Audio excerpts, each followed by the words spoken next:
Praise the lord.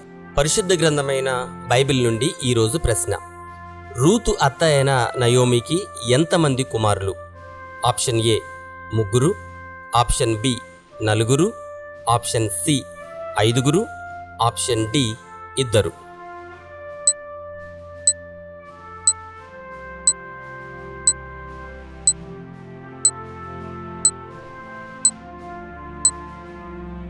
సరి అయిన జవాబు 2. ఆ మనిషిని పేరు ఎలీమెలెకు, అతని భార్య పేరు నయోమి. అతని 2 కుమారుల పేర్లు మహ్లోను, కిల్యోను. వారు యూదా బెత్లెహేము వారైన ఎఫ్రాతీయులు. వారు మోయాబు దేశమునకు వెళ్ళి అక్కడ కాపురం ఉండెరి. ఇది రూతు గ్రంథము 1వ అధ్యాయము 2వ వచనములో వ్రాయబడి ఉన్నది. దేవుడు మన ఎడల తన ప్రేమను వెల్లడిపరుచుచున్నాడు.